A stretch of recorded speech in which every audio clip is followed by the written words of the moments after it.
Hi there, and welcome to the Engineering Influence podcast from the American Council of Engineering Companies.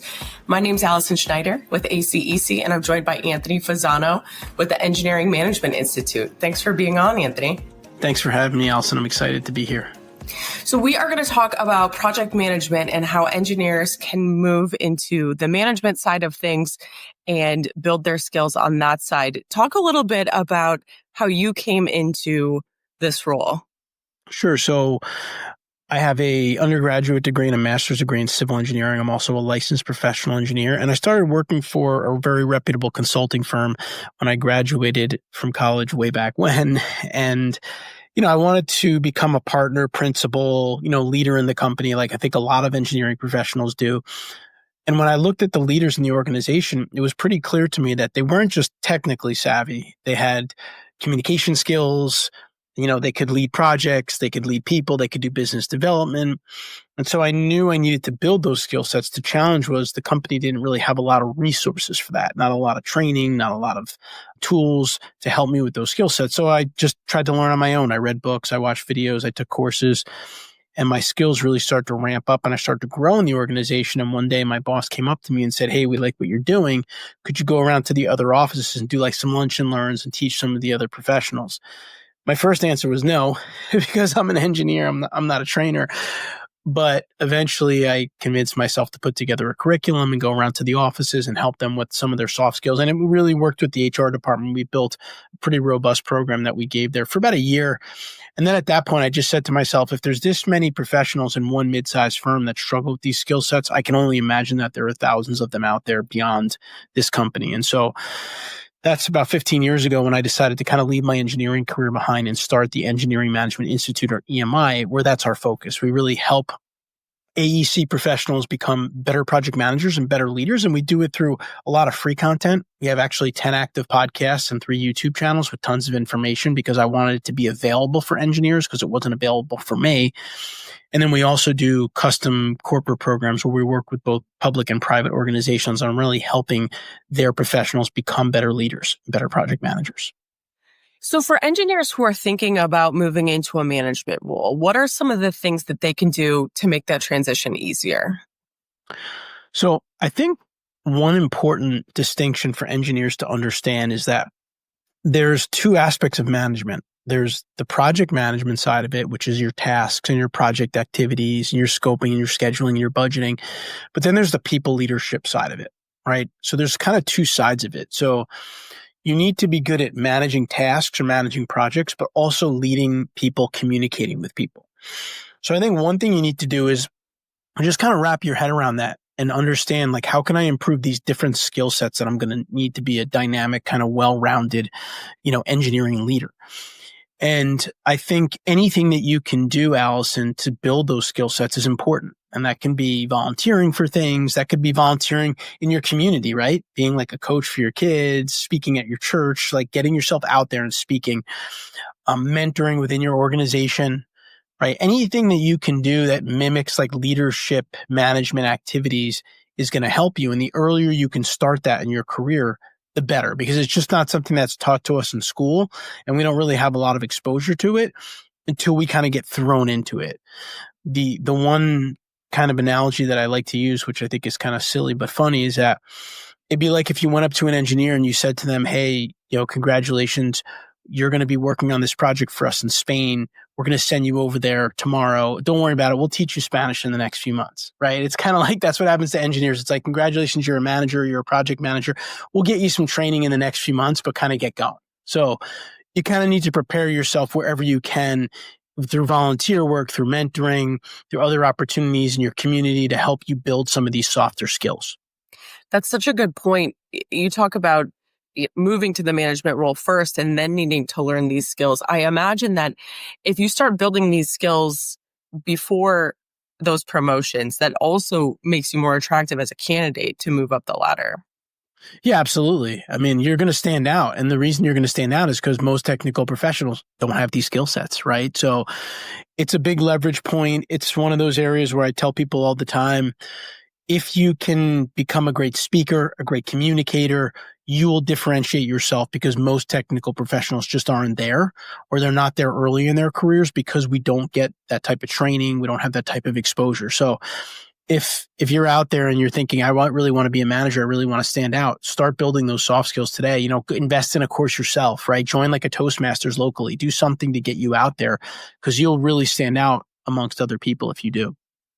What do you think are some of the most common misconceptions you find among engineers when it comes to management skills? It kind of goes back to what I said earlier. I think they underestimate the importance of interacting with people effectively, right? People skills, people interaction. I think their mind jumps to more of the task management. I can scope a project, I can schedule a project, I can run project meetings, but you're going to need to really interact with people. That's people internally that you're going to lead, that you're going to manage, other disciplines in your organization that you're going to have to deal with. You're going to have to deal with stakeholders on your projects like citizens, the public, going to public meetings. You're, of course, going to have to deal with your client, which could be a private client. It could be a public agency, right?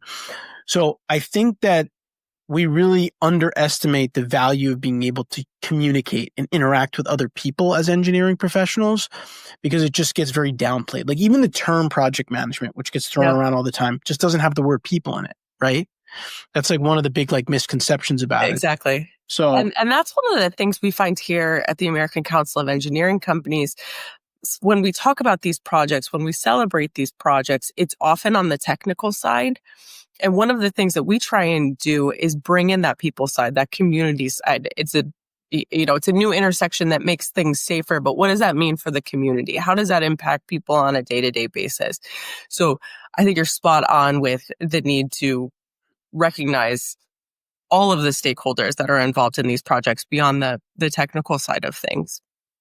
What are some of the key soft skills you think every engineer should develop? So before I talk about the skills, I think a backdrop for the skills that's really important is just confidence, right? I mean, you can teach someone all these different skill sets, but if they're not confident in their abilities, it's hard for them to go out there and practice them and use those skills. So one thing I would say to engineers is you need to build your confidence, which goes a little bit back to what I said before, like volunteering, getting up in front of rooms wherever you can. And that's why it leads me, when you talk about skills, I think the most important skill is probably public speaking. Now, you may never have to speak in public, or you may never have to get up in front of a big audience. But if you can do that, it really helps you with your communication skills. It really helps you with your confidence, right? It helps you in leadership capacity because you're kind of leading, you're in front of a room, and the one thing I would say about that too is you might have a conversation or a meeting with two people, and it's still kind of public speaking in a sense if you're presenting something to them, right?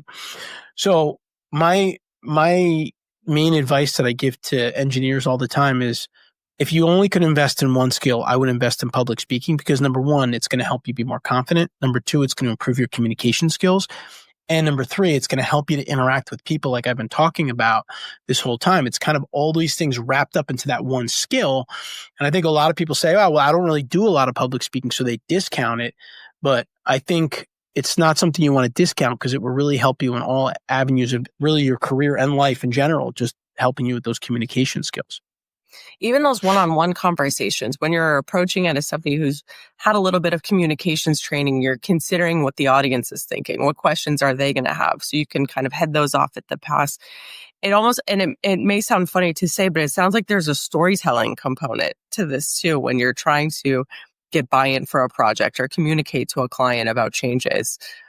Yeah, absolutely. Trying to anticipate what they may be considering. Yeah, you need to anticipate what are their concerns about the project, right? So you can try to alleviate those concerns. And I think also you want to be able to kind of like, to your point, tell the story of like, what are the benefits that this project is driving, right? Like if you're up in front of a planning board, you're going to have people there in the audience that may be against your project unless you can persuade them otherwise, right? Like they may see this big pond that they don't want in their community, but you may say this is preventing flooding from your community, right? So like you need to be able to communicate those things. And I think on the flip side too, because I know a lot of your listeners are like leaders in organizations, also thinking about how you're going to develop your leaders, right? Not just the individual side of it. And I think that's a tricky thing because again, like I mentioned earlier, we do a lot of kind of programs for companies. And I think a lot of people maybe miss the people skills side of it, right? So you may have a project management training program that you're giving internally or whatever the case may be. But when we build these programs, we always try to integrate the project management side of it, like the 5 process groups and all that stuff, but then the people side of it, right? So how can you communicate scope creep to a client? How are you going to ask for extra funds or fee on a project, right? How are you going to let the client know that the project got off schedule, right? Because that's inevitably going to happen.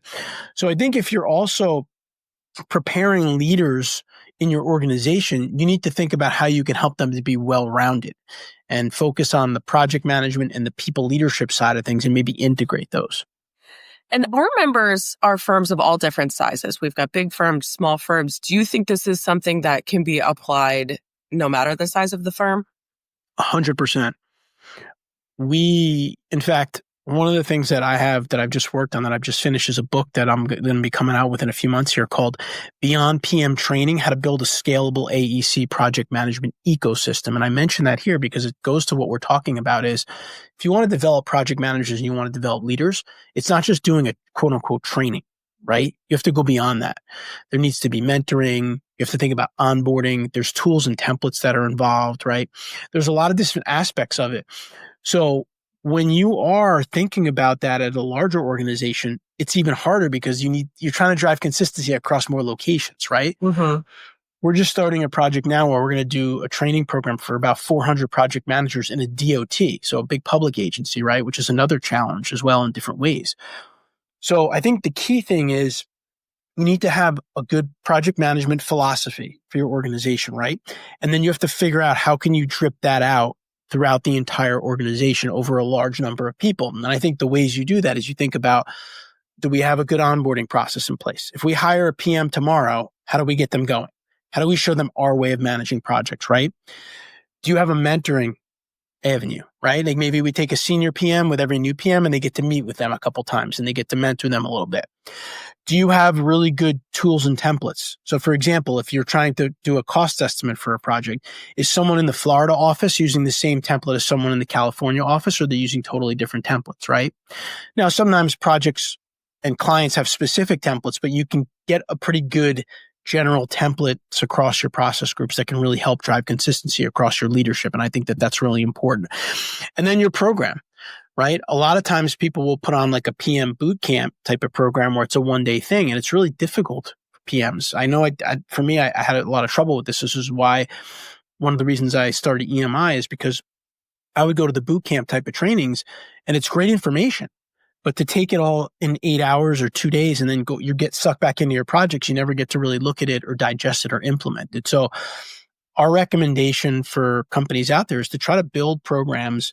We try to build programs that are spaced out, Allison. So you learn something, you apply it, then you come back for the next session and you spread things out. And also don't try to jam everything into one program, right?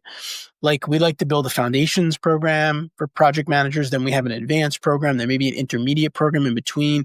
You have to think about whether it's leadership or project management. You have to think about the progression of someone, right? When they're a new leader, they have different challenges and different needs for skill sets than when they're a senior leader. And so like if you have that progression mapped out, you can help them at every aspect of that progression. And that's why I didn't mention it earlier, but another part of that ecosystem should be your career paths in your organization. So again, just trying to answer from both the side of the individual and the company, there's lots of things that go into leadership development. It's probably more than just a course. I was thinking about that as you were saying it. It's not something that you check off. It's not something you cross that off the list. I took the communications class. Now back to, my daily program. It needs to be part of the daily integration and to build on it, because it's not something that you can learn in a day, and you've got to have those opportunities to implement it. I'm also thinking about the leadership in these firms. If they make it a priority, then they set the tone for how others look at the importance of having these soft skills. If they are prioritizing it and pointing to it as something that's necessary, I think that helps engineers who are progressing see it not as something they have to do, but as something they get to do, a skill that they get to add to their toolbox. That's 100% right. And one example of that I'll give you, which is really important. We have a leadership program for people skills, right? It's 2 levels, level 1 and level 2. So when a company hires us to run it, the first thing we tell them is we want your senior leaders to go through level 1 first, the basic program. And their answer might be like, well, they're kind of advanced. They may not need that. And my response to them is, number one, they're probably not as advanced as you think, number one, but they're not going to tell you that. But number two, to your point, if they don't see what we're going to teach the younger leaders, how can they instill it? How can they mentor them on it, right? How can they lead by example on it? Because if they're not doing it, then you're going to send a bunch of younger leaders to this level 1 program, and it's never really going to be reinforced by their leaders and their mentors, right? So I think you're right. I think it's more of a training. It's more of a culture than a training program that has to be exhibited by all the leadership and all the project managers in your organization. And you need to try to do whatever you can to make sure that happens. Other things that I've seen companies do is maybe they won't go through the whole leadership program, but there's like a crash course for the managers of the participants so that they know what their teams are learning so they can reinforce it. And that's a huge part of learning and development, is reinforcing what's been taught after the fact. And that usually falls on the shoulders of the managers. Not even if you hire an external training company, they're not there with you after the program. They can't reinforce it necessarily. So that's something that is really important. Are your leaders bought in to what you're trying to do? And are they willing to reinforce it and mentor these skill sets? And at a time where we have a shortage of engineers, and I know that is heavy on the minds of these senior leaders, this is a good time to be investing in the workforce that you have and setting that course for succession planning. 100%. And in fact, the one thing that I talk a little bit about in the book is project management is almost like the holy grail of like sustainable growth for AEC firms. And the reason for that is multiple reasons. Number one, most engineering professionals, they want to become project managers. Like when they look at their career, the first thing they'll do typically is they get their license about 4 years out of school, right? After that, it's like project management, right? That's like my goal, right? So if you're able to provide that avenue to them, that's very attractive to people. If you're hiring, if you're developing, if you're trying to retain people.